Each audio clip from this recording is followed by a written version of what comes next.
Hello et bienvenue dans Histoire d'auto, je m'appelle Vincent Desmond et dans ce podcast je vais à la rencontre de gens qui ont consacré leur vie aux bagnoles. Ils ou elles sont journalistes, photographes, illustrateurs, blogueurs ou encore youtubeurs. Ils ont un point commun, de l'essence coule dans leurs veines. Épisode après épisode, ils nous raconteront leur parcours, leurs goûts, leurs aventures motorisées, en un mot, leurs histoires d'auto.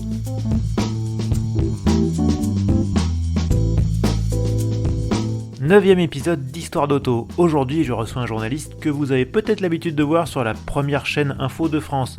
En direct depuis son studio ou en train de sillonner les États-Unis de l'Atlantique au Pacifique, mon invité vous raconte l'Amérique dans toute sa complexité. Mais avant d'être correspondant permanent à New York, c'est d'abord un vrai mordu de bagnole. Mon invité, c'est Cédric Fesch de BFM TV. Bonjour Cédric. Salut Vincent, bonjour à tous. Merci d'avoir accepté mon invitation, je suis très content de t'avoir ici. Je suis comme, je pense, pas mal des gens qui nous écoutent, je suis tes aventures américaines et elles sont très intéressantes. Et forcément c'est un pays qui, d'ici, nous fascine beaucoup et nous passionne et parfois nous laisse perplexes. Eh oui, moi aussi, je le confirme. Même toi, ça fait combien de temps que tu y es déjà ? Ça fait 4 ans là, un peu plus de 4 ans. Et là, il me reste encore l'élection 2020 à couvrir et après je rentre. Ah d'accord, bon bah déjà il y a un scoop, hein. C'est fort, dans les premières minutes du podcast on a déjà un scoop, j'adore ça. Bon dis-moi Cédric, on va revenir à l'Amérique un peu plus tard, mais peut-être d'abord se demander d'où vient ta passion pour l'auto, parce que comme je le disais en intro, tu es un bagnolard, tu aimes ça, et d'où ça te vient ? Depuis tout petit, je peux pas te dire, j'ai pas dû naître avec, mais ça n'a pas dû arriver longtemps après. Depuis que je suis tout petit, vraiment je suis passionné par les voitures et je me souviens quand j'étais gamin, il n'y avait pas beaucoup de gamins autour de moi, je suis l'aîné dans ma famille et tout, et je passais mon temps dans les voitures à décharger les batteries parce que je disparaissais, si tu veux, et on me retrouvait au volant à faire marcher les phares, les essuie-glaces, l'autoradio et tout. Donc j'ai déchargé un grand nombre de batteries de voitures de mes parents, des oncles, les tantes quand j'étais petit. Voilà. C'est pour dire que ça a démarré très tôt. Et du coup tu as décidé de devenir journaliste, mais est-ce que tu avais dans l'optique de devenir journaliste automobile ? Ouais, en fait, je suis devenu journaliste pour devenir journaliste automobile.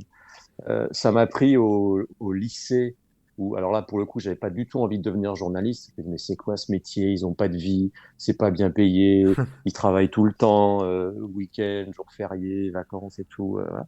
Et j'ai commencé à faire des photos de sport parce qu'il y a le journal local, l'Écho Républicain à Dreux, où j'ai grandi en Eure-et-Loir, qui cherchait un photographe. Et pour tout dire, moi, je voulais surtout me faire du fric. J'avais 17 ans et je trouvais que c'était bien d'être payé pour faire des photos au bord du terrain de handball, de foot et de rugby le week-end. Donc voilà comment ça a commencé.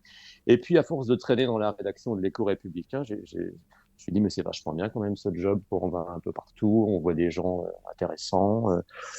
Voilà. Et là, je me suis dit, OK, donc si ça devient ton boulot, OK, mais je vais faire les études pour ça, le minimum, quoi. Mais parce que je voyais autour de moi dans la rédaction des gens qui galéraient. C'est-à-dire que moi, quand j'ai commencé il y a 25 ans, enfin, il y a plus de 25 ans même avec les photos au lycée, et je voyais les gens autour de moi qui avaient été formés sur le tas et qui galéraient, qui n'étaient pas bien payés. Je me suis dit, bon, allez, il faut absolument faire une école reconnue par la profession. À l'école, en 93, il n'y en avait que 8. Et je dis, au moins, comme ça, je pourrais rentrer dans des rédactions. Et alors, mon but ultime, c'était de rentrer à Auto Plus. Ah. Et ouais, enfin, c'était pas ultime. Je voulais commencer dans la carrière de journaliste comme journaliste à Auto Plus et après être embauché à l'Automobile Magazine. Mon plan de carrière, quand j'avais 17-18 ans, c'était ça, tu vois.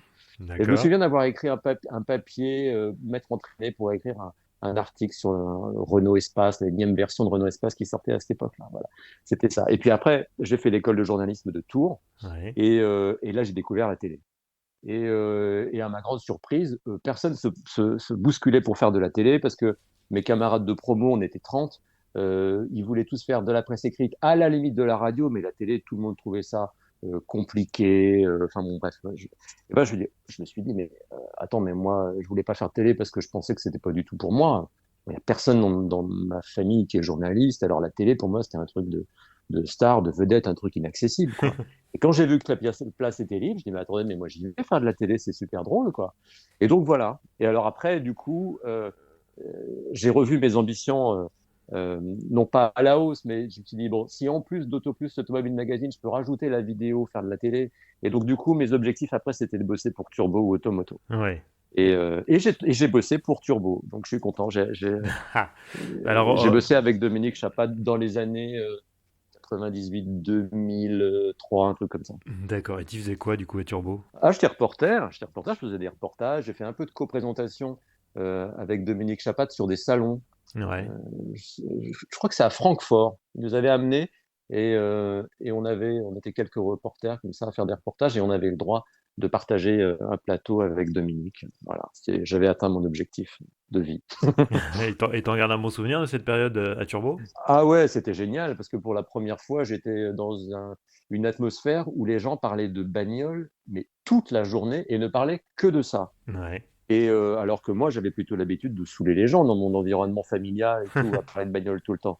Et là, je trouvais enfin des gens que ça saoulait pas. Et au contraire, enfin, il y avait une émulation, on se comprenait. Enfin, voilà. Donc non, non, ouais, j'ai adoré cette période-là. Ouais. Mais avant Turbo, tu as bossé en télé-régionale. J'ai vu quelque part que tu avais bossé à France 3 Lille. Ouais, j'ai fait l'IUT de Tours, donc le plus simple, c'est que j'ai poussé la porte de France 3 Tours, qui est toujours une locale d'ailleurs à Tours. Et Ouais. c'est là que j'ai commencé en faisant des reportages le week-end, là aussi pour avoir un pige, donc quand j'étais à l'école, pour gagner un peu d'argent, pour financer les études.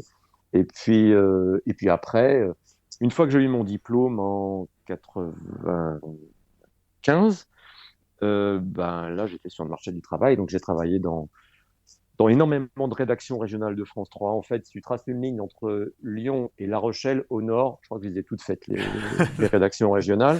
Ça en fait Et quelques-unes. ouais, ça en fait un paquet, ouais. Et j'étais reporter, après j'étais présentateur, rédacteur en chef. J'ai beaucoup bossé à Lille, ouais, effectivement, à Rouen aussi. Ouais, ouais. Et c'est là que j'ai commencé à faire de la télé. C'est parce que donc alors quand j'ai annoncé que c'était toi l'invité, j'ai eu énormément de questions sur les réseaux sociaux et donc il y en a un notamment un autre Cédric qui a dit alors, qu'est-ce que tu avais comme voiture lorsque tu étais chef d'édition à France 3 Lille? C'est de Ah la ouais, part ouais. d'un des ex-monteurs de France 3 Lille. Alors visiblement, je sais pas, de la voiture que tu avais l'a marqué, je sais pas. Ouais, alors oui, j'avais un coupé 406 rouge quand j'ai commencé à travailler à France 3 Lille, C'est pas que je mal. garais sur le boulevard de la Liberté. Ouais. Ah, tu Et frimais effectivement, avec ça. c'est pour ça que je pense que ça l'a marqué, parce qu'effectivement, elle passait pas inaperçue. Elle avait un look de petite Ferrari, quoi. Moi, Ouais, ouais. j'ai eu pas mal de voitures sympas, mais cette voiture-là, je me souviens, il y avait beaucoup de gens qui me doublaient sur la route, qui me croisaient et qui tendaient un pouce comme ça. Et c'est pas si fréquent que ça, des voitures, surtout celle-là, parce que une 406 rouge en 2000, coupé 406, elle était très très recherchée. Il Mhm. y en avait pas beaucoup. Et moi, je l'avais acheté d'occasion. J'avais pas les moyens de la payer neuve, mais je l'avais cherché longtemps. Et à vrai dire, je la voulais pas rouge. Je trouvais que c'était vraiment trop visible. Oui. Mais c'est la seule que j'avais trouvée dans mes prix. Et donc parce qu'elle était rouge et que les propriétaires, qui sont devenus des amis d'ailleurs, n'arrivaient pas à la vendre, et aussi parce qu'elle avait le pare-choc avant qui était fêlé. Et Ouais. les pare-chocs de coupé Ça 406, coûte une ça blinde. vaut, mais à l'époque, ça valait 800 euros, je me souviens. Donc, et aujourd'hui, c'est introuvable. Ouais. Et j'avais eu la chance par un pote de Turbo qui connaissait quelqu'un qui faisait du tuning sur les coupés 406, qui avait un pare-choc d'origine, dont le propriétaire ne savait quoi faire. C'était un scandale. Il avait remplacé les magnifiques pare-chocs de coupé 406 par du tuning immonde. Ouais. Et bon, moi, ça m'avait rendu service. J'avais récupéré le pare-choc. Voilà. Un mal pour un bien. Ouais. Mais c'était quand même pas ta première voiture, ça. C'était quoi ta première voiture? Non, non. Ma première voiture, quand je suis sorti de l'école de journalisme, donc pour faire des piges, pour aller faire des reportages, j'ai trouvé une Golf 3 GL, gris foncé métallisé, 5 portes. J'avais acheté à Nantes. Et je l'avais acheté, je sais pas, j'ai payé ça, à l'époque, ça devait être 40 000 francs. Je crois que c'était 40 ou 50 000 francs, ce qui Ah, était quand une même, grosse une belle somme quand somme, même pour hein. moi. Ouais, Ouais, ouais, pour ouais. un étudiant et tout, ouais. Ouais, ouais, ouais. Bah, j'étais plus étudiant, j'avais des piges quand même, j'avais mis un peu de côté. Mais ouais, ouais. Et j'étais très content de cette Golf, ouais. Donc, tu as fait un peu de télé-régionale, tu as fait Turbo, et après tu es entré chez BFM TV. Alors, comment t'es entré à BFM TV? T'avais une porte qui s'est ouverte, t'as quelqu'un qui t'a appelé? Comment ça marche? Ah non, je l'ai défoncé la porte. Non, en fait, j'étais rédacteur en chef en Bourgogne. En fait, j'ai fait pas mal de régions. Après, je suis devenu rédacteur en chef. Ouais, et, j'étais en Bourgogne. Et à l'époque, on était en 2009. Donc, BFM TV avait 2005, 6, 7, 9 avait 4 ans. Et donc, c'était c'était vraiment une chaîne que tout le monde ne regardait pas, c'était pas très connu. Mhm. Tout le monde connaissait iTélé et LCI, qui était né dans les années 90 et puis après iTélé, quand je suis sorti d'école, mais BFM TV, c'était pas très connu. Et puis, pour tout dire, c'était un peu cheap à l'antenne, ça n'avait rien à voir avec ce que c'est aujourd'hui. Mhm. Mais moi, j'avais en permanence BFM TV sur mon bureau de Redcheck.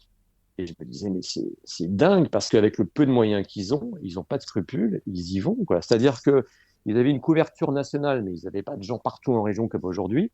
Et s'il y avait un train qui déraillait quelque part, évidemment, ils n'avaient pas l'image, mais ils appelaient le maire, ils appelaient je ne sais pas qui au téléphone, ils mettaient une carte et ils faisaient un invité comme ça au téléphone, et ça le faisait.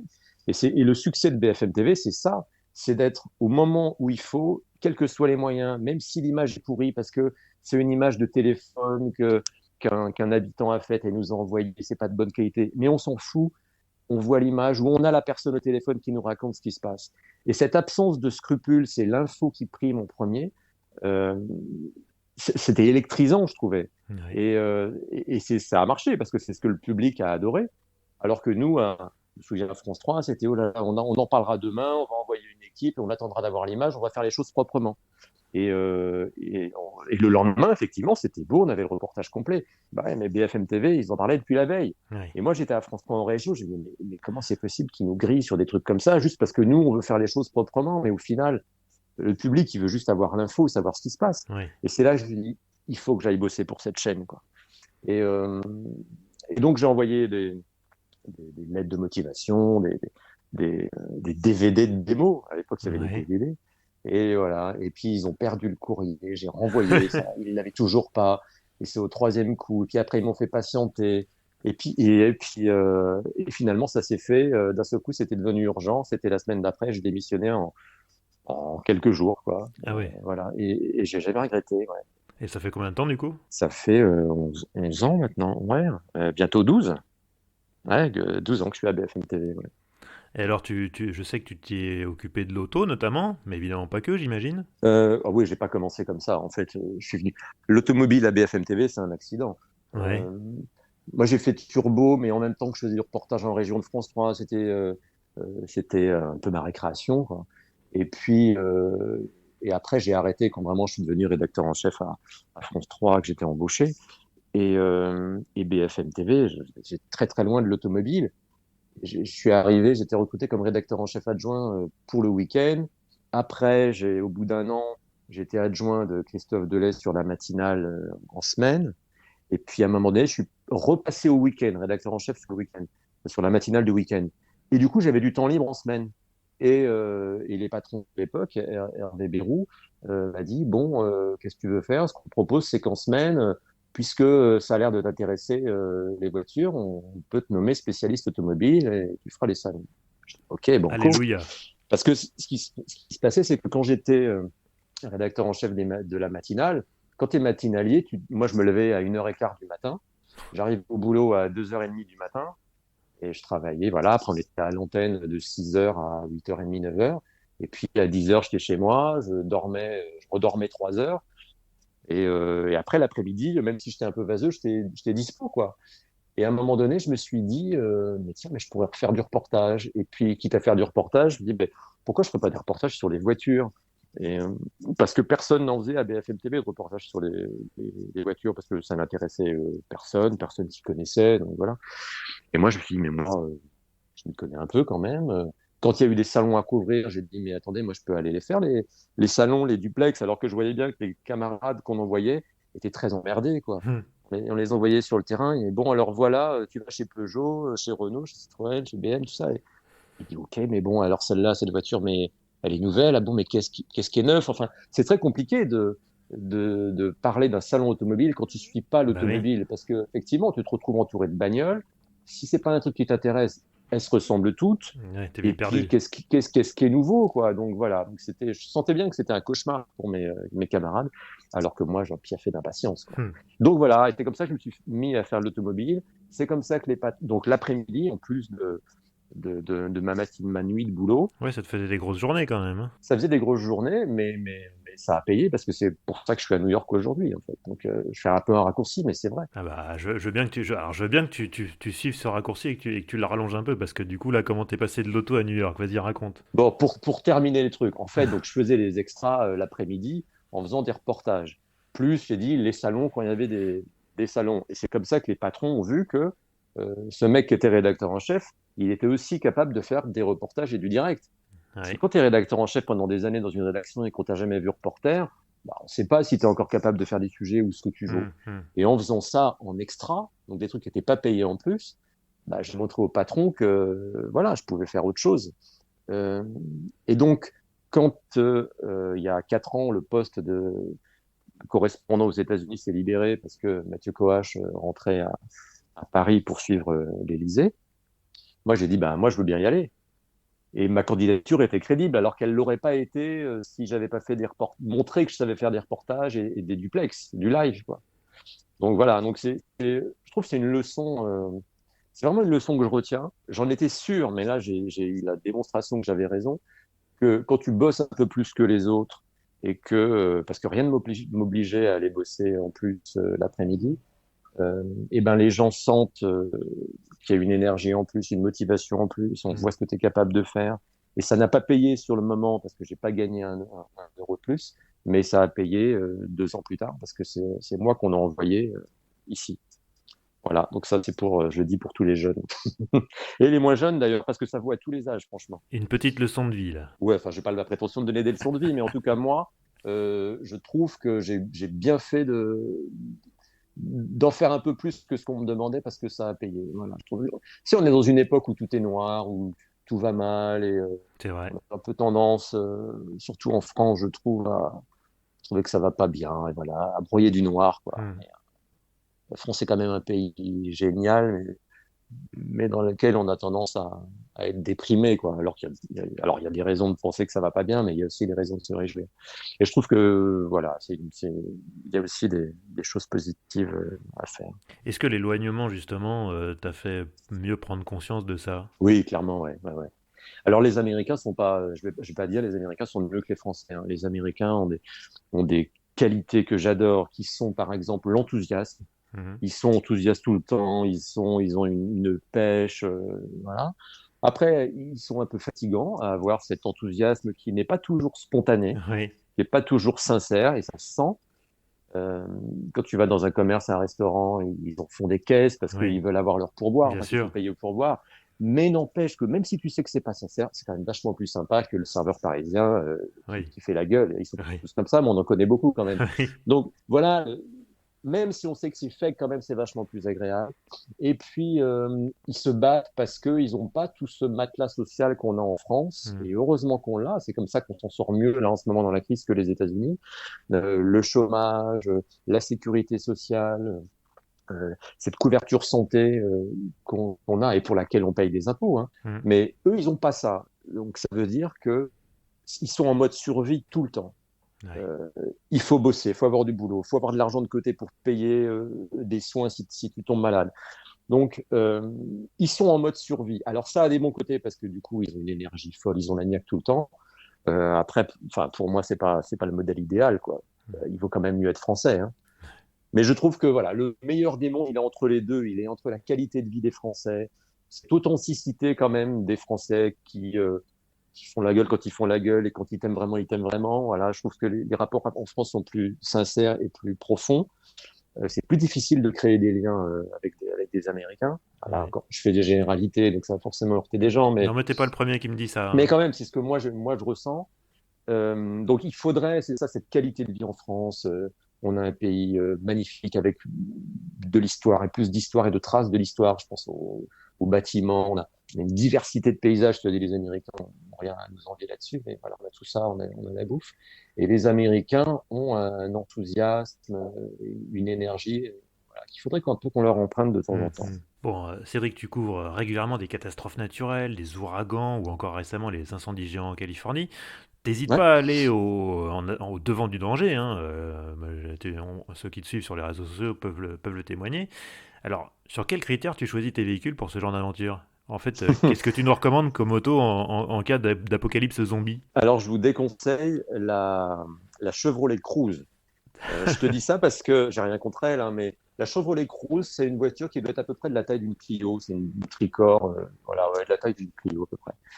Et je dis ça parce que lorsque j'ai découvert mon premier ouragan en 2016, donc j'étais arrivé depuis 15 jours, un mois, Ah oui, tu commençais fort. ouais, on m'envoie sur l'ouragan Matthew qui allait taper la Floride. Et moi, c'est la première fois que j'étais correspondant à l'étranger et on a une autonomie énorme à BFM TV. C'est-à-dire que je suis absolument tout seul. Il y a personne, il n'y a pas de producteur comme ont les correspondants de TF1, France 2. Ils ont des gens pour caler des interviews, pour et les gens qui les aident aussi à prendre des billets d'avion, tout ça. Là, non. Donc, moi, bah, il faut que je prenne mon billet d'avion. Je loue ma voiture. Et donc, je me dis, bon, je loue quoi comme voiture? Et puis, ça va coûter de l'argent, quoi. Tu vois, moi, je réagissais avec mon budget de français. Et, euh, et je lui dis, bon, bah, je ne vais pas prendre une trop grosse voiture, c'est pas la peine. Allez, Toyota Cruise, qui est à peu près ce qu'il y a de plus petit, hein, quand même, dans la gamme. Et j'arrive sur l'ouragan, et là, je découvre ce que c'est qu'un ouragan, donc avec des arbres partout, des feuilles, enfin, des inondations, voilà. Et là, je me suis rendu compte que la Toyota Cruise, c'était vraiment trop petit. Donc, et puis les rafales de vent, là, ça déplaçait la voiture, quoi. Donc, après, j'ai pris beaucoup plus gros. Et donc maintenant, pour répondre à ta question, je trouve que le modèle parfait, c'est le Chevrolet Tahoe ou Suburban dans la version un peu plus longue. Ouais. GMC Yukon dans la version GMC, mais c'est la même C'est la même voiture. voiture rebadgée, ouais. C'est la taille d'un Cadillac Escalade. Voilà, c'est des grosses bagnoles noires qu'on voit qui escortent le président des États-Unis. Pas sa voiture à lui, hein, mais les voitures autour. Ouais, les caisses de FBI, quoi. Ouais, c'est ça, exactement. Et les grosses bagnoles qu'il y a dans New York, voilà, qui font les gros VTC de luxe. Voilà. Et c'est pas parce que ça fait luxe, mais c'est parce que ça fait 2 tonnes 5. Donc ça bouge pas. Et j'ai vraiment vu la démonstration. La dernière fois que j'ai fait un ouragan de catégorie 4-5, qui est la plus grosse catégorie, où là tout avait été défoncé dehors. L'hôtel dans lequel j'étais a été détruit après. Enfin, tout était tordu, les arbres tombaient, des gros containers. C'est ce qu'il y a sur les bateaux qui traversent les océans. Ouais. Un container vide, il a été emporté, il a traversé tout le parking. Il a fait 150 mètres. Et il a ravagé toutes les voitures, il a roulé dessus, tu vois. Et donc ma voiture était garée dehors parce que j'avais pas pu la mettre à l'abri comme d'habitude. Et à côté, il y avait une Toyota Corolla. Et la voiture d'à côté s'était déplacée d'une demi-place. C'est-à-dire qu'elle s'était rapprochée de ma voiture d'une demi-place alors que la mienne n'avait pas bougé. Et à un moment donné, j'étais sorti pendant l'ouragan en pensant que ça s'était calmé et le vent est reparti et j'étais dans la voiture. Et la voiture de 2 tonnes 5 était ballottée par le vent. Et même là, je me suis senti en insécurité. Je suis retourné dans l'hôtel. Mais tout ça pour te dire que le poids est hyper important. C'est important aussi si un arbre doit tomber dessus, parce que c'est quelque chose. À chaque fois, je rentre me mettre à l'abri au dernier moment, avant d'être vraiment en danger. Mais à tout moment, tu peux avoir un feu rouge qui te tombe dessus, une branche, un arbre. Donc le gros suburban, c'est quand même plus sûr. Et puis l'autre intérêt, c'est qu'il y a une vraie prise 110 volts, puisqu'on est au 110 volts ici. Donc c'est Mhm. une prise de courant comme à la maison. Ça permet de recharger toutes les batteries dont j'ai besoin. J'utilise pas mal de batteries, l'ordinateur. Et ça me permet aussi d'être en autonomie complète parce que je dors souvent dans la voiture. Quand tu arrives sur un ouragan, tous les hôtels sont évacués ou pris. Ouais. Parce que CNN, eux, ils arrivent, ils réservent un hôtel entier. Donc quand Hmm. moi j'arrive, il n'y a plus rien. Et donc, ça permet de dormir dans la voiture et j'y ai droit quasiment à chaque fois, quoi.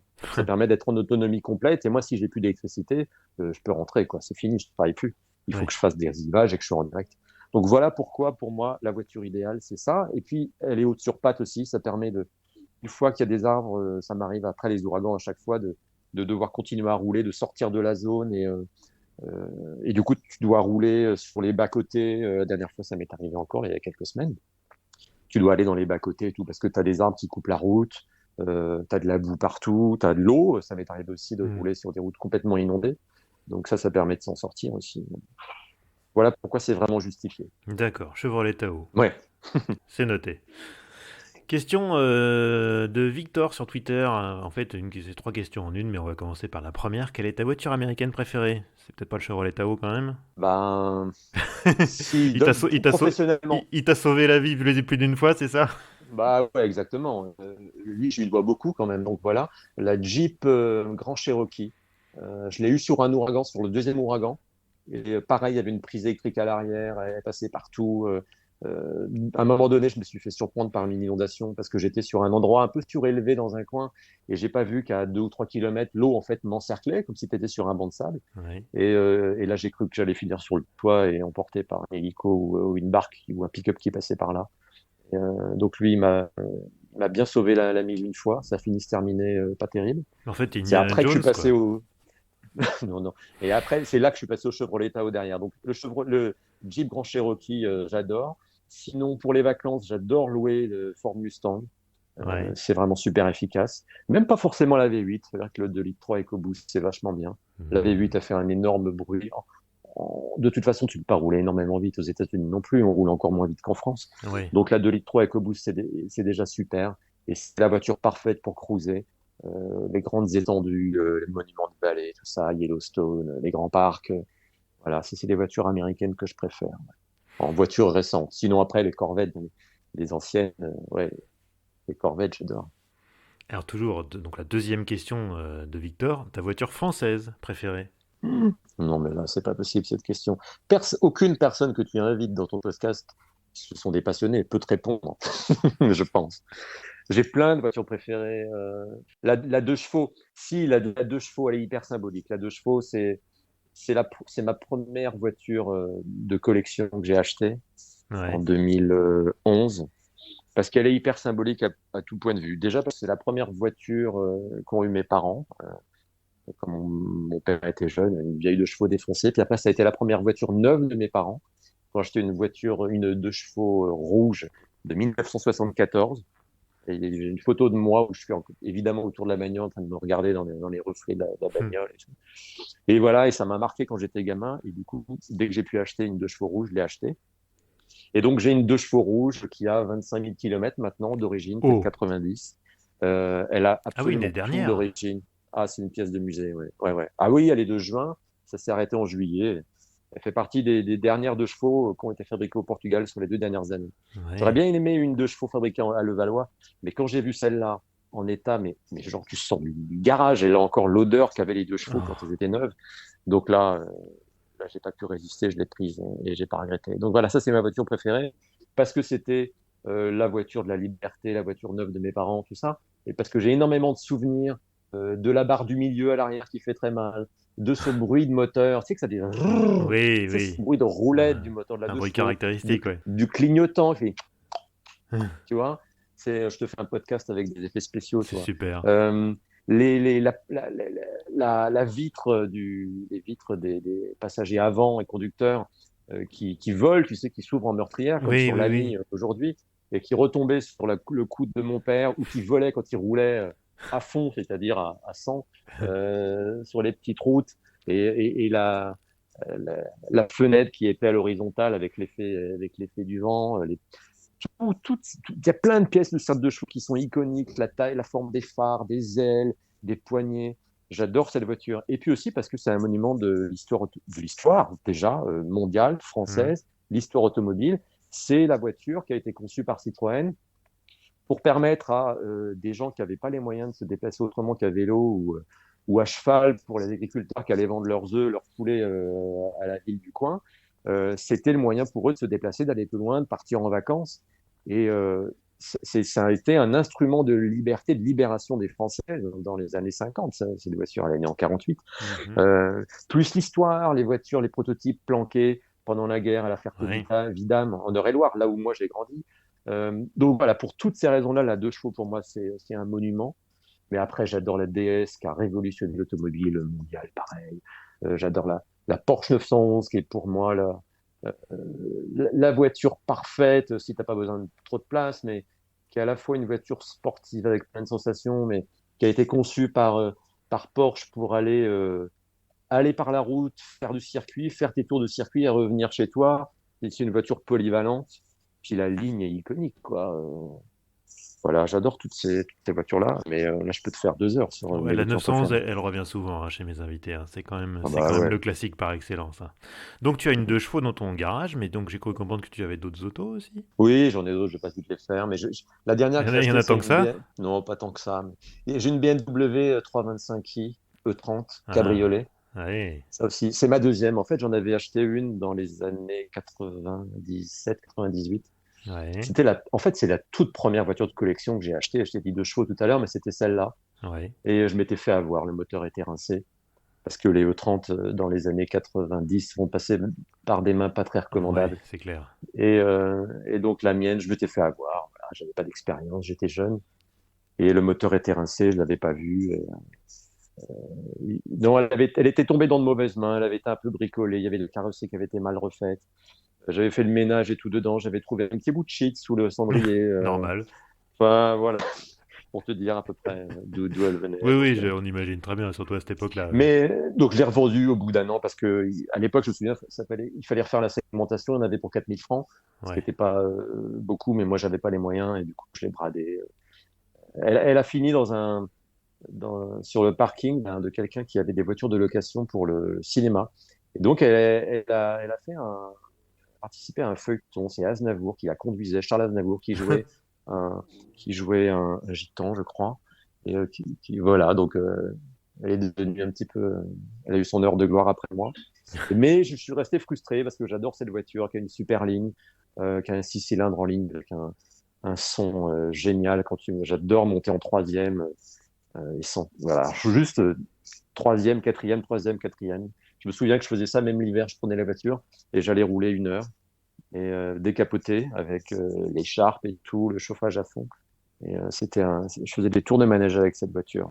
Voilà pourquoi c'est une de mes voitures préférées aussi. Oui, tu sais qu'une voiture est vraiment spéciale quand tu la sors juste pour le plaisir de rouler avec. Ouais, je crois, ouais. Ouais, ouais. Je suis tout à fait d'accord avec cette définition. Ouais. D'ailleurs, c'est comme ça que je trouve qu'il faut choisir. Enfin, que moi, je choisis les voitures que j'ai envie d'acheter. Alors, j'ai envie d'en acheter plein, mais je trouve que c'est bien de pouvoir rouler avec, en fait. Et il y a plein de voitures que j'aimerais avoir, mais si tu peux pas rouler avec, c'est compliqué, ou que tu peux pas aller très loin. J'ai peur d'être un peu frustré. Tu vois, si la voiture est trop âgée, qu'elle freine mal, qu'elle va pas assez vite, qu'elle permet pas de s'intégrer dans la circulation de façon sûre. Ou alors, moi, j'adore faire le tour tu vois, la BM. Chaque fois que je reviens l'été, sauf cet été à cause de ce que vous savez, mais Mhm. l'été, j'adore prendre la voiture et je fais le Tour de France des potes et je fais 4 000 kilomètres chaque année avec la voiture. Donc j'aime bien pouvoir faire ça. Et ce serait certainement plus compliqué avec une voiture des années 50, même si j'adorerais avoir une voiture des années 50 avec les chromes, les formes de ces années-là, quoi. Ouais. Écoute, si jamais tu as besoin d'un coup de main pour faire rouler tes voitures en ce moment, parce que Ah, cru comprendre qu'elles servaient pas à grand chose là, écoute, moi je peux filer un coup de main. Je suis toujours prêt à rendre service, tu sais très bien. ouais, mais j'en ai mis une dans le garage de mes parents et mon frère s'en occupe. Ah, Il est très content de la tu faire rouler. m'étonnes. Bon, on va revenir un petit peu à l'Amérique. Tu la sillonnes de long en large en travers. Est-ce que tu as découvert des routes aussi superbes qu'inconnues au cours de tes pérégrinations? Inconnu, non, parce que je pense que les routes aux États-Unis, elles sont toutes très connues. Mais il y a des routes, ouais, des routes géniales. La première route que j'ai trouvée extraordinaire, c'était sur la côte est des États-Unis, une route qui serpentait, qui montait, qui descendait, qui tournait. Enfin, c'était surréaliste. Et après, Monument de Vallée, tu es dans Lucky Luke. Tu ouvres la BD et à gauche, à droite, tu as l'impression de reconnaître les dessins. Tu sais, avec ces formations de rouge, Oui, là, oui, oui. ces cheminées de pierre, comme dans Lucky Luke, tu t'attends à le voir débarquer sur son cheval, quoi. Hum, Donc ça c'est extraordinaire. Ouais, la côte est, j'aime beaucoup la côte nord-est, la Nouvelle-Angleterre. C'est très vert. Ça ressemble un peu à la France oui. et à la Grande-Bretagne, une partie de la Grande-Bretagne. La côte ouest aussi, superbe. Au nord de San Francisco. Mais tu as fait, toi, un road trip en plus dans l'ouest américain. Moi j'ai fait la, j'ai pas, je suis pas allé dans ce coin-là. Moi j'ai fait la route 66 entre La Chicago et route Los 66, Angeles. ouais. Ouais. Ouais. Bah, celle-là aussi, Bah, elle est celle-là, elle est superbe. connue, donc c'est pour ça que Ouais. je te demandais des routes que nous, Français, on connaît pas forcément, quoi. Ouais. Et puis, et traverser Yellowstone, par exemple, ça c'est un super souvenir. Parce Ouais. que il peut faire, je me souviens, j'avais atterri à Salt Lake, il faisait 40 degrés. Et puis après, dans Salt Lake, enfin, une tempête de grêle, neige, et on était en fin juin, début juillet, quoi. Et après, à nouveau, les températures élevées. Enfin, tu passes dans plusieurs saisons, et puis tu as la forêt, tu as la montagne, t'as les lacs, c'est génial. Mais une fois que j'ai dit ça, franchement, je pense que on a les plus belles routes en France quand même. Hmm. Parce qu'il y a une diversité de routes, de paysages. Parce que il faut avoir l'honnêteté de dire quand même que parfois c'est chiant les routes aux États-Unis parce que c'est tout Ouais. droit, que tu roules à 80, 70, 80 max, parce Hmm. que c'est de la limitation. Et ça peut être un peu monotone quand même parfois. Donc, moi, j'ai changé de goût d'automobile aux États-Unis. Je déteste les SUV, par exemple. Et j'aime bien passer les vitesses, les boîtes manuelles, mais j'avoue qu'aux États-Unis, je me suis mis au SUV parce que de toute façon, tout le monde a des grosses bagnoles, donc tu te sens un peu en danger avec une petite voiture. Ouais. Et puis avec une boîte automatique, tu cales ta cup de coffee à côté du levier de vitesse et puis tu roules, quoi. Voilà. J'ai changé de façon de conduire. Et du coup, la conduite en France me manque. Les petites routes, les paysages qui changent très souvent. Et vraiment les petites routes où vraiment tu sens les virages et tout. Il n'y a pas de virage aux États-Unis. Oui, Pas beaucoup de virages en il y en fait. a pas beaucoup, c'est clair. Et alors que quand tu aimes conduire, quand tu es un vrai bagnolard, Bah tu ouais. adores prendre des appuis et avoir des trajectoires. Il s'agit pas de rouler vite, mais quand même, c'est là que tu sens la voiture. Bah, c'est là que tu conduis, quoi. Et j'ai l'impression de conduire en ligne droite tout le temps aux États-Unis et je suis frustré pour ça en fait. Ouais. Une question sur Facebook de Karine, justement, en quel état est le réseau routier aux États-Unis? Très mauvais parce que ce sont les États qui les. Alors, il n'y a pas énormément d'autoroutes payantes, beaucoup moins qu'en France, beaucoup moins de péages, donc ça coûte moins cher de traverser le pays, d'autant que l'essence coûte moitié moins cher aussi. Mhm. Mais les routes sont pas bien entretenues, ça dépend vraiment de l'État, donc tu peux passer d'un État qui entretient bien ses routes à d'un seul coup un État dans lequel on met pas d'argent là-dedans, donc tu as des nids de poules, mais énormes.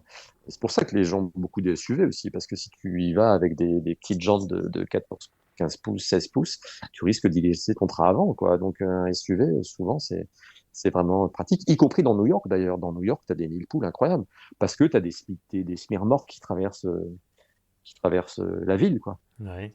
Donc non, les routes ne sont pas du tout en bon état. Et tu trouves il n'y a pas de contrôle technique non plus des voitures comme en France. Donc tu as énormément de pneus éclatés, de débris sur les routes.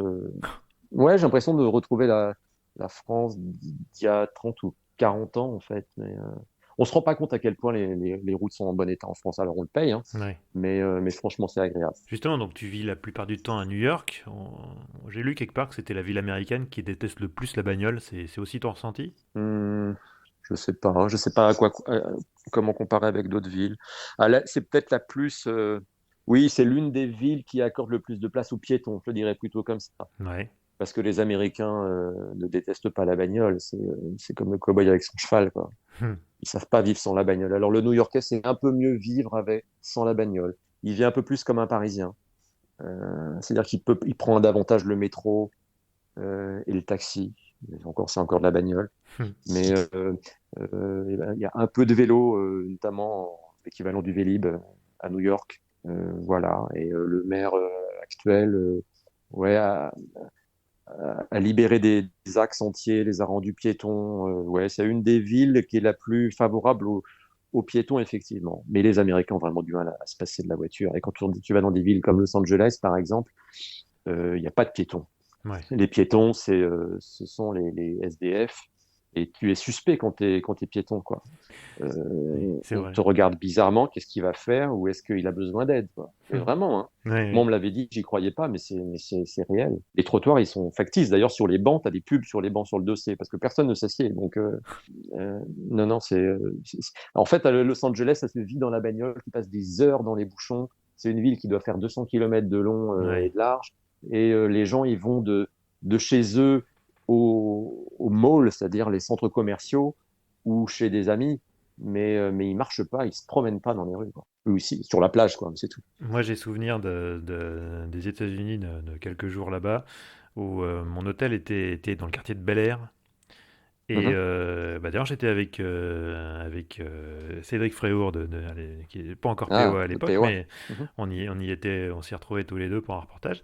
Et notre hôtel était à Bel Air. On était invité par Ford et on était voilà, dans un bel hôtel à Bel Air. Et puis à un moment, on s'est dit, bah allez, on va se promener un peu dans le coin et tout. Donc on sort à pied, hein, déjà. Et en fait, à Bel Air, il n'y a pas de trottoir. Mhm. Il n'y a pas du tout de trottoir. C'est un des quartiers très chics du nord de Los Angeles. Et en gros, le piéton, effectivement, comme tu dis, est presque un ennemi, quoi. C'est-à-dire qu'on n'en veut pas, quoi. On veut pas de piéton, donc il n'y a pas de trottoir. Voilà. Et du coup, si tu es sur la route, bah, les flics arrivent et ils t'embarquent. Ah, ça, on n'a pas eu. C'est comme ça que ça se passe. Moi, je l'ai vu il n'y a pas très longtemps. Je sais plus dans quel coin j'étais, mais c'était pas Los Angeles. Et et il y avait un piéton qui était sur le bord de la route et il y a deux bagnoles de shérif qui sont arrivées, quoi, pour lui demander ce qu'il faisait, quoi. D'accord. Bon, on a déjà un peu commencé à en parler, mais il y avait une question sur Twitter de Frédéric. Le rapport à l'auto qu'ont les Américains est-elle très différent de celui des Français? On peut dire que oui, du coup. Oui, oui, parce qu'ils peuvent pas s'en passer.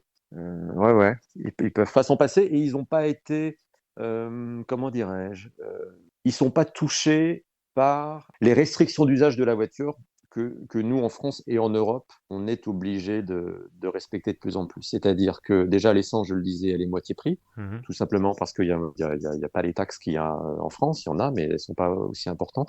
Il y en a beaucoup plus en Californie, le prix est pas le même, mais parce que c'est un État démocrate très écolo. Et je disais tout à l'heure que le gouverneur de Californie, là, il vient de signer une loi, il veut interdire la vente de véhicules à essence d'ici 2035. Tu vois. Ouais. Donc, mais la Californie, c'est vraiment une exception aux États-Unis. Mhm. Mais sinon, les mesures anti-pollution sont pas les mêmes. Et d'ailleurs, Donald Trump est revenu sur celles que Obama avait commencé à instaurer. Donc, ils n'ont pas ces mesures. Pour les Américains, avoir une bagnole et une arme, ça fait vraiment partie de leur liberté. Donc, tu touches pas à ça. Donc, alors qu'en Europe, vraiment, j'élargis vraiment plus qu'à la France. On a commencé à comprendre depuis longtemps qu'il y avait de la pollution et qu'il fallait réduire à la fois la consommation, la pollution des voitures, l'usage de la voiture. Donc ils sont encore dans la France d'il y a 20 ou 30 ans, les Américains, par rapport à la bagnole, en fait. Et est-ce que, à ton avis, il y a quand même une prise de conscience écologique chez les automobilistes américains ou est-ce que vraiment ça leur passe complètement au-dessus, c'est pas du tout leur priorité? C'est très politique, comme tout aux États-Unis, surtout depuis 4 ans, Oui. depuis l'élection de Donald Trump, c'est-à-dire que les Américains se sont complètement crispés. Donc les républicains, et en particulier les pro-Trump, considèrent qu'il faut vraiment toucher à rien. Et tout ce dont je parlais, c'est-à-dire réduire la pollution, ça réduit leur liberté. Donc, ils sont contre. Pour eux, il faut qu'on continue à rouler dans des grosses voitures avec des gros moteurs très puissants parce que c'est le symbole de l'Amérique. C'est Make America Great Again. C'est-à-dire, c'est l'Amérique des années 80, il faut se remettre dans cette ambiance-là. L'Amérique des années 50 de Trump, quand il était gamin, c'est-à-dire, c'était les grosses américaines, la débauche de puissance, de chrome, de grosses carrosseries.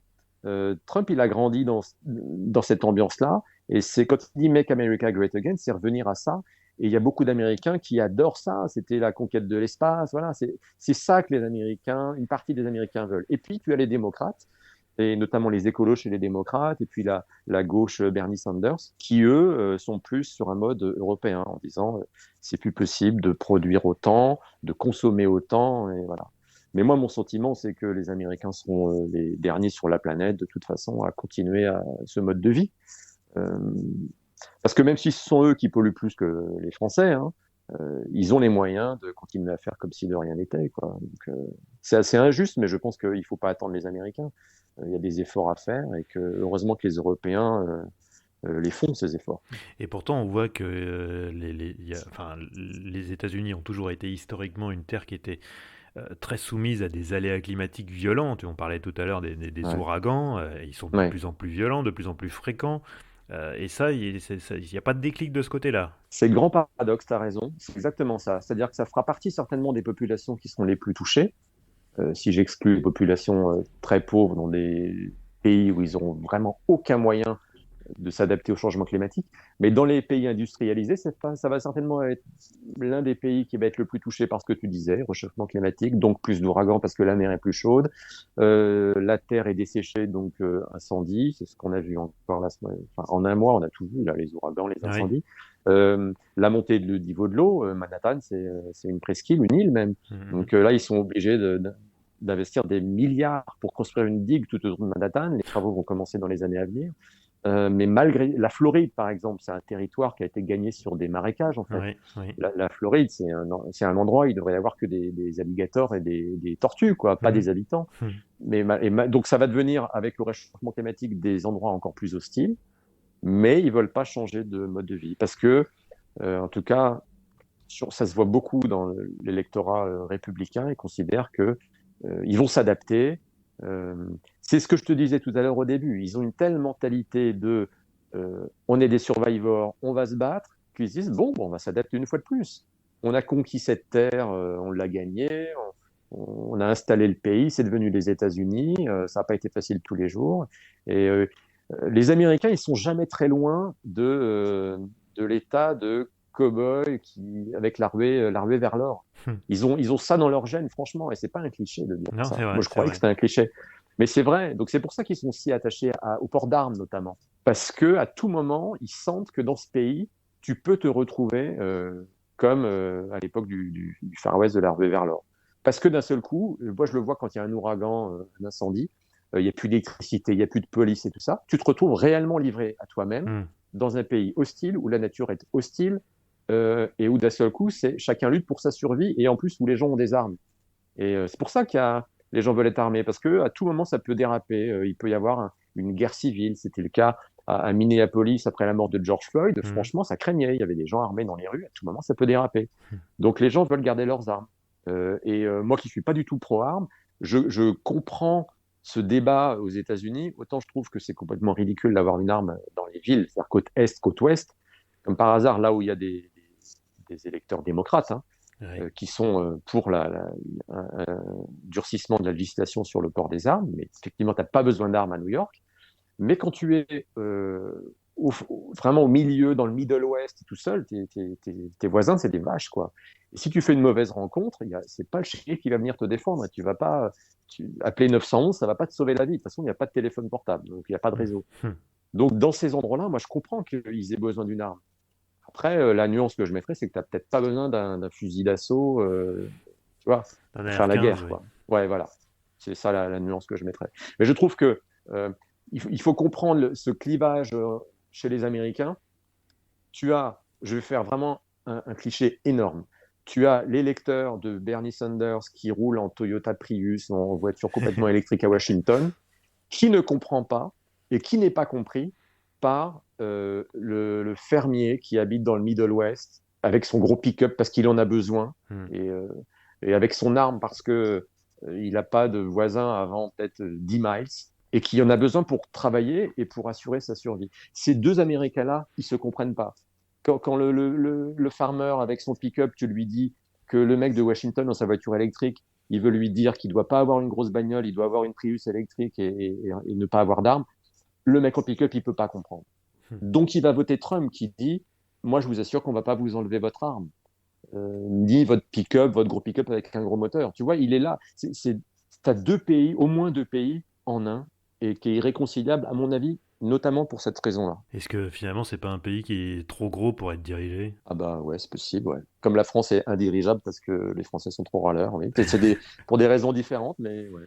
C'est des pays ingouvernables. Peut-être que le Midwest va faire sécession, alors. Ouais, ouais, parle pas de malheur, mais voilà. On n'est jamais très loin de ça, hein, d'un pays qui est au bord de sécession, hein. Je plaisante un peu en disant ça, Ouais, ouais. mais ouais, t'as vraiment plusieurs Amériques, quoi.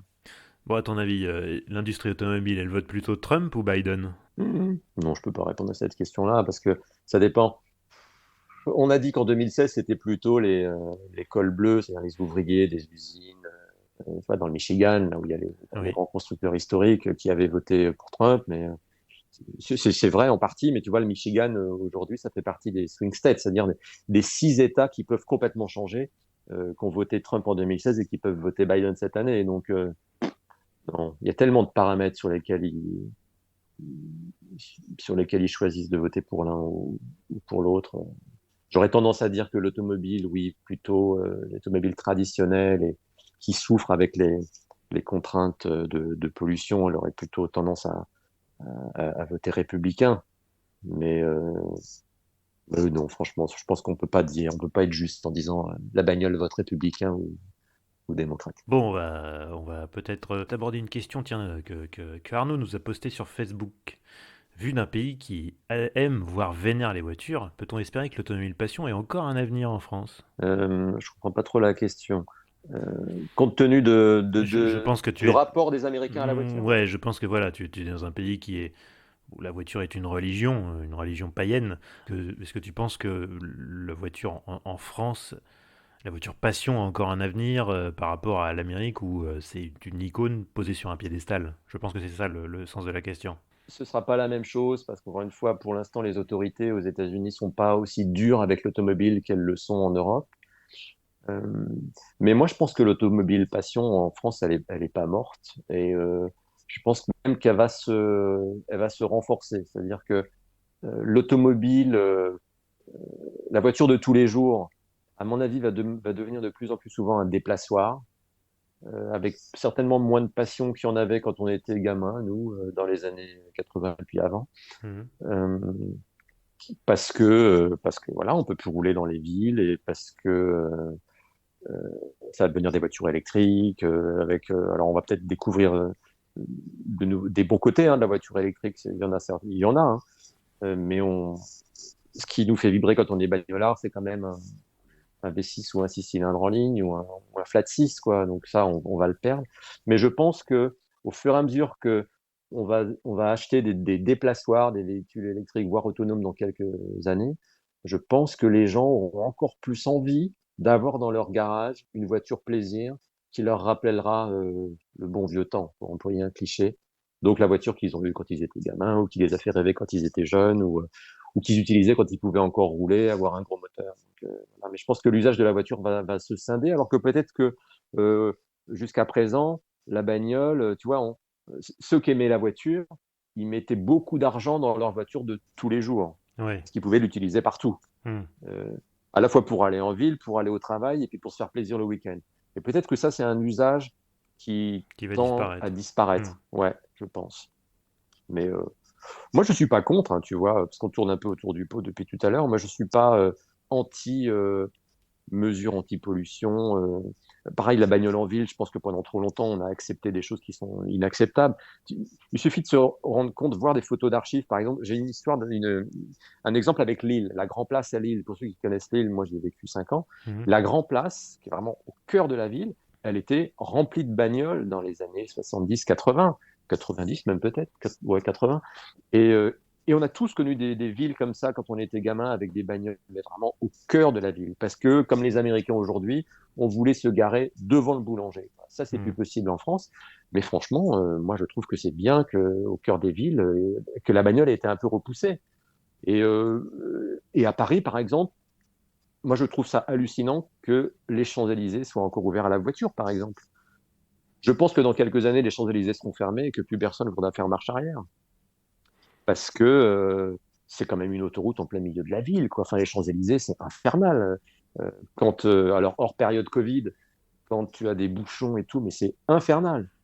Je pense qu'il y a quelques auditeurs qui vont s'étouffer en t'entendant là. Ouais, ouais, mais je Surtout sais. ceux qui roulent à Paris. Ouais, ouais, je sais, mais je pense que c'est parfois un peu extrême. Et alors, je suis pas en France depuis 4 ans et je suis pas à Paris depuis 4 ans. Donc là, je donne un argument pour ceux qui sont en train de s'étouffer. Ah ben voilà, il parle de ce qu'il connaît pas, il n'a pas vu Paris depuis 4 ans et c'est devenu infernal. Je veux bien l'entendre. C'est possible que ce soit quand même très violent.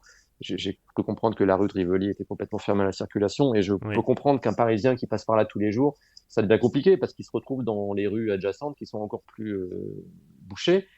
Mais je peux comprendre aussi que la rue de Rivoli, c'était franchement, enfin, ça rendait cette rue infernale aussi. Et je pense qu'on va s'y habituer, il faut trouver d'autres usages. On est dans une période de transition, quoi. Mhm.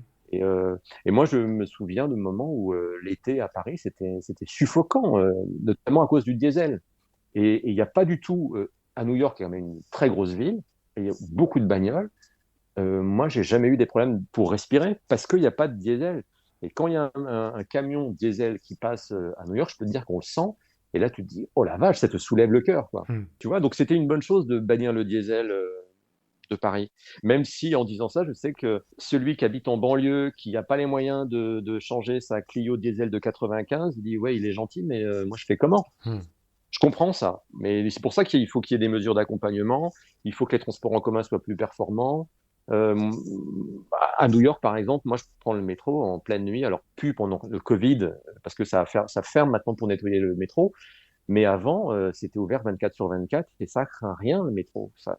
Il y a pas d'agression dans le métro à New York. Alors, si tu vas un petit peu loin, peut-être que si ça arrive, mais franchement, Ah, ça fait rêver ça. ouais, alors après, il y a de bons côtés dans le métro parisien. Tu as un métro toutes les 2 minutes et c'est très propre quand même. Oui, le métro parisien est propre. Là, il y a d'autres auditeurs qui sont en train de s'étouffer, mais il faut comparer avec le métro.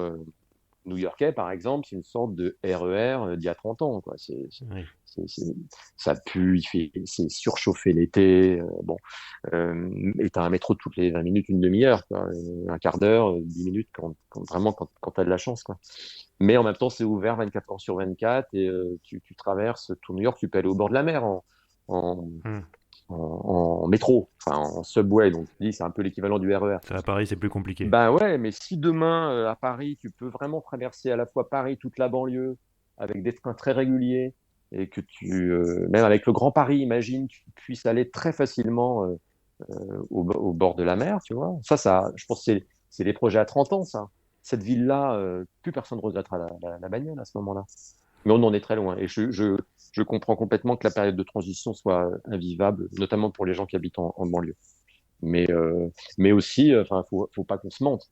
On a tous vu des gens qui habitent dans un arrondissement de Paris et qui vont prendre la petite bagnole pour faire 10 minutes, un quart d'heure, juste parce qu'ils veulent pas être dans le métro, parce qu'ils trouvent que ça sent pas bon et qu'ils veulent pas avec les gens, tu vois. Hmm. Ça aussi, c'est un usage qui doit changer, quoi. Ouais, c'est On sûr. peut aussi marcher davantage, on n'est pas obligé de prendre la Hmm, bagnole. hmm. On peut marcher 20 minutes, une demi-heure, quoi, franchement, dans Paris. Quoique apparemment, maintenant, pour les piétons, ça devient compliqué. Oui, alors il paraît, oui. La dernière fois que je suis revenu et que j'ai failli me faire renverser par une trottinette, un vélo qui roule sur le trottoir, oui, oui, non, mais c'est sûr. Je vais redécouvrir ça là en novembre quand je vais rentrer. C'est un peu la guerre en ce moment sur le bitume parisien, hein, et pas Ouais, j'ai seulement cru comprendre. pas seulement sur la chaussée. Bon, Mhm. malgré tout, tu vas donc bientôt rentrer en France. Mhm. Question sur Twitter de Frédéric. Est-ce que tu aimerais animer une émission auto à ton retour au pays? Ah, bon, au retour, non, j'ai des choses qui m'attendent à BFM TV. Hmm. Mais un jour, ouais, j'adorerais présenter, présenter un turbo, un automoto, par exemple. Ouais, ça j'adorerais, bien sûr. T'attends que Ouais. Dominique Chapat prenne sa retraite? Non, mais Dominique, ça fait très longtemps évidemment qu'il présente l'émission, mais il a quand même une grande qualité, c'est qu'il a su se renouveler à chaque fois. Bah, quand je travaillais avec lui, je me souviens, c'est là que j'ai découvert, moi je travaillais à France 3 à l'époque, donc j'ai découvert les audiences dans les ascenseurs, et Thomas Valentin, qui était le directeur des programmes à l'époque et qui l'est toujours, Nicolas Taverneau, qui était le big boss, et, euh, et il y avait une exigence, une attente sur les audiences, et il fallait tout le temps se renouveler, faire mieux, voir si la cible était... Par exemple, à l'époque où j'y étais, moi, c'est l'époque où il y a commencé à y avoir des filles aussi à l'intérieur, dans l'époque de Turbo. C'était les toutes premières filles, Ouais, Karen Guilloc, Barbara Klein, tu vois. Et, ouais. euh, et à l'époque, c'était une révolution, quoi. Donc il a su se renouveler, il a su écouter. C'est marrant parce que quand on en parle avec François Alain, qui présente Vintage Mécanique maintenant dans le même groupe que moi sur RMC Découverte, et qui a bossé aussi à Turbo, à Warning, on a bossé ensemble à la même époque avec Ouais. François, on avait les mêmes souvenirs, c'est-à-dire que Dominique, il voulait pas entendre du tout parler de la voiture ancienne, quoi. Il disait, oh les gars, avec vos bagnoles, vos vieilles bagnoles, C'est vrai, franchement, vous nous saoulez, quoi. il m'en a Ouais, parlé, François, oui, dans l'épisode où je l'ai invité. il voulait pas entendre parler de tuning non plus, et même si moi je suis pas un fan de tuning, ça existait. Et après, il a accepté ça. Il avait pas de voiture ancienne, Dominique, et maintenant il est à fond là-dedans. Donc tu vois, Dominique, c'est quelqu'un qui a eu l'intelligence de changer et de durer. C'est comme Drucker, c'est des monstres de la télévision. Ils ont compris que pour durer, fallait être perméable Hmm. aux époques et pas être un vieux con qui fait la même émission pendant 40 ans. C'est le secret pour durer. Ouais, ouais, c'est le secret pour durer. Moi, je suis très admiratif de ce que fait Dominique. Mais Dominique, quand tu en as marre, appelle-moi.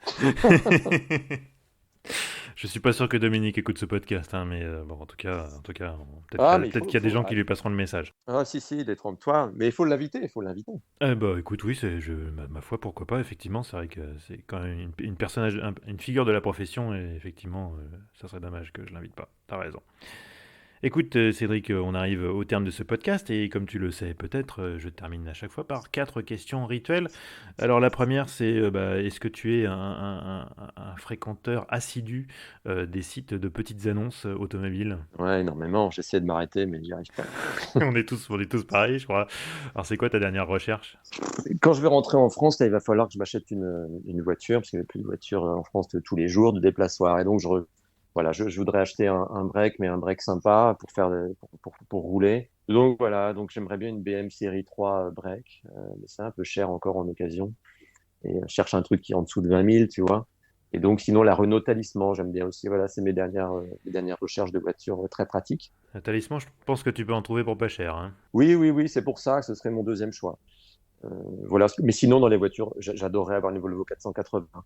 Ça, Ouais. c'est une voiture qui me faisait rêver quand j'étais gamin. Parce que mes parents, ils avaient une Volvo 340 DL, Oh. et bah, qui était vraiment l'accès de gamme chez Volvo. Ah oui, c'était moche ça. Et la 480 avec les phares pop-up et tout. Ouais, ça avait plus de Les, la, gueule. si- Ah ouais, la signature lumineuse des feux à l'arrière, ce haillon vitré tout léger, tout en verre en fait. Les sièges, les 4 sièges indépendants. Puis c'était une traction avant. Alors aujourd'hui, j'aime pas les tractions avant, mais à l'époque, c'était révolutionnaire pour Volvo. Et j'adore cette bagnole. Et je veux avoir un jour une voiture avec des phares pop-up. Alors à un moment, j'ai pensé que ce serait une Ferrari 308 GTS, celle de Magnum. Ouais. Il y a quelques années, j'avais failli en acheter une et c'était trop cher, c'était 40 000 euros. Ouais. Et j'avais failli craquer, faire un crédit, tout ça. Bah t'aurais dû. Et puis aujourd'hui, oui, elle vaut le double. Donc non, la Ferrari, c'est fini. Puis j'avais hésité parce que je m'étais dit, c'est quand même pas facile de rouler en Ferrari, quoi. Faut assumer. Puis l'entretien faisait peur. Après, il y a la MX5, j'adore. Ouais. C'était une voiture. Je me déplaçais, je me souviens, j'allais en cours au lycée avec la documentation de la MX5 en 89, quand elle est sortie.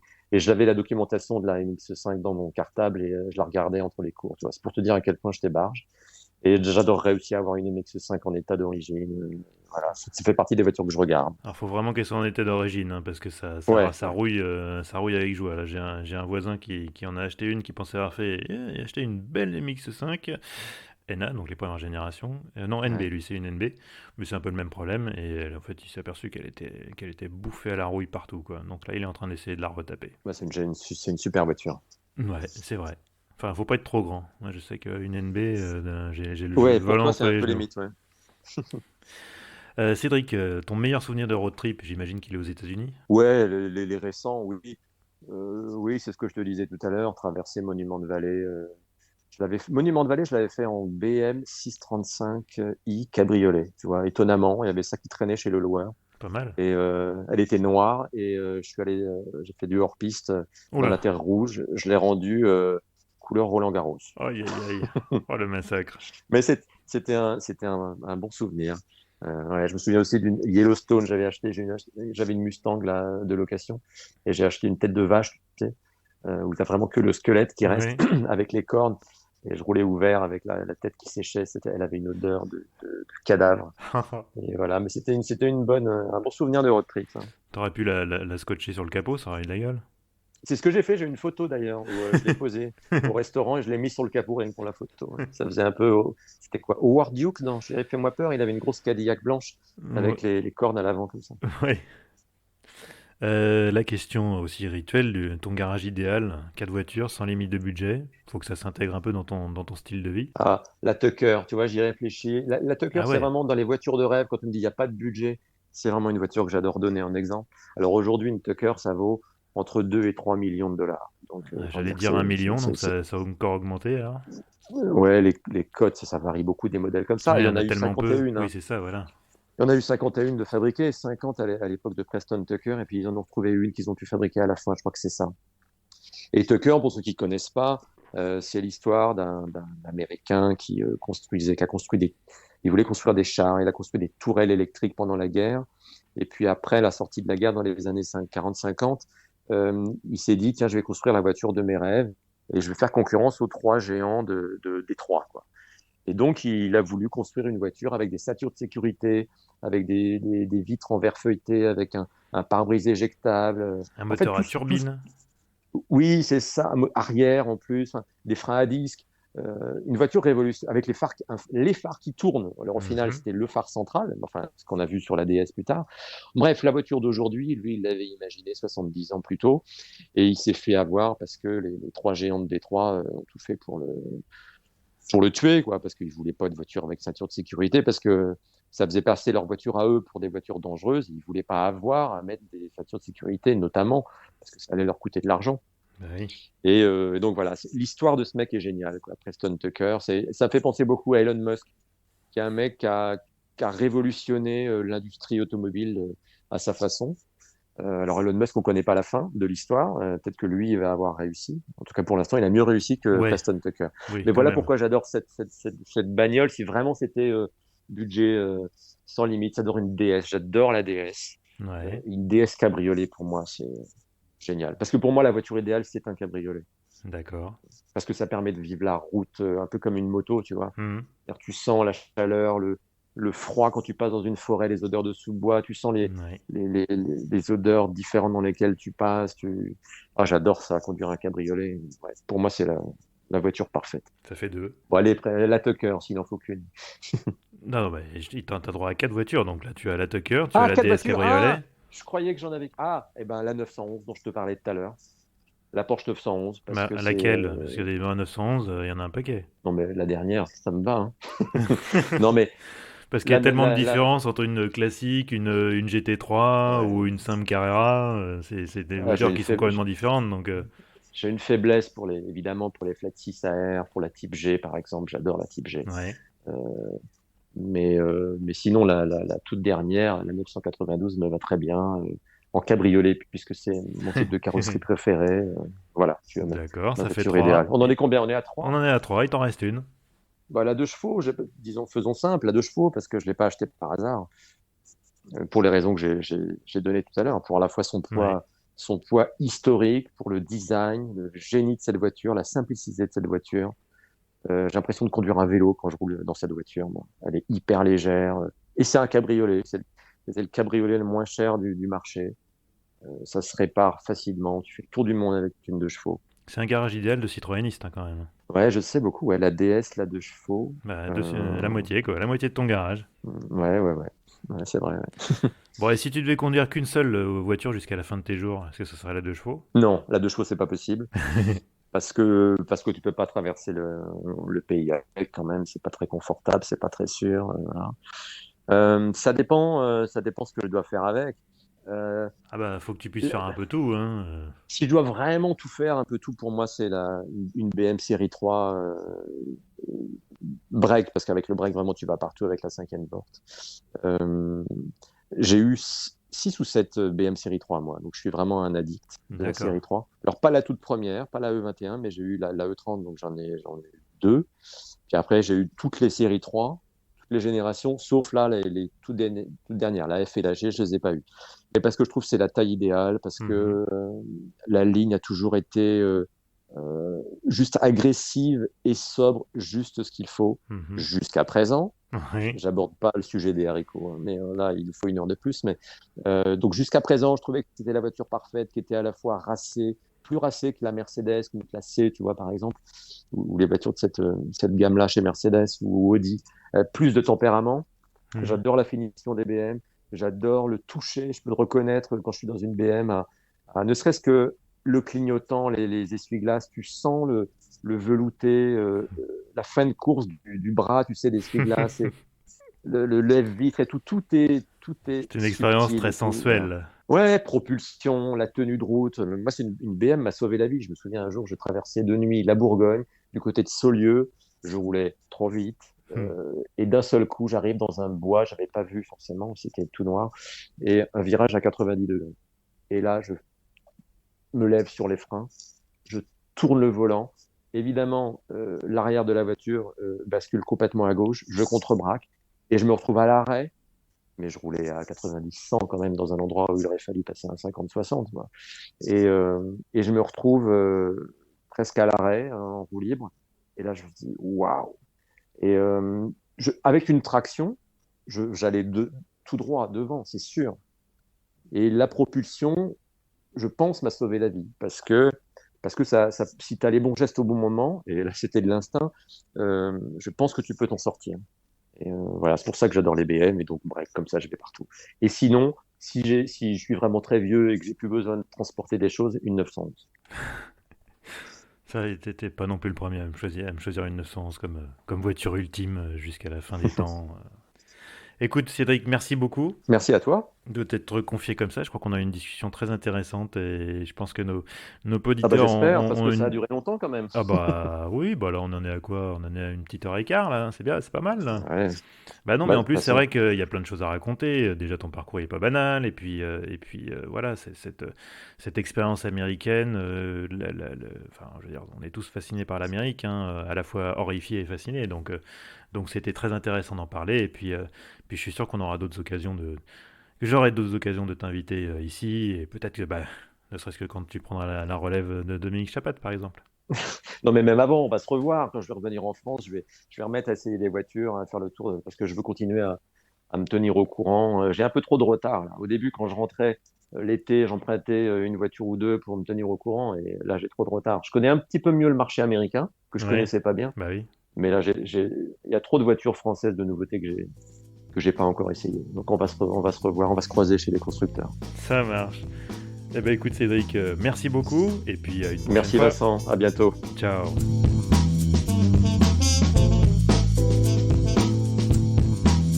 Et voilà, c'est la fin de cet épisode d'Histoire d'Auto. Si ça vous a plu, n'hésitez pas à vous abonner, voire à laisser une appréciation sur la plateforme où vous récupérez ce balado.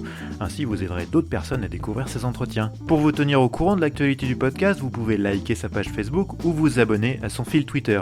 Cherchez à chaque fois Histoire d'Auto au pluriel. Enfin, vous pouvez me joindre par mail, histoiredauto@gmail.com pour vos commentaires, suggestions ou idées. Quant à moi, je vous donne rendez-vous d'ici une quinzaine de jours pour un nouvel épisode. A bientôt et bonne route.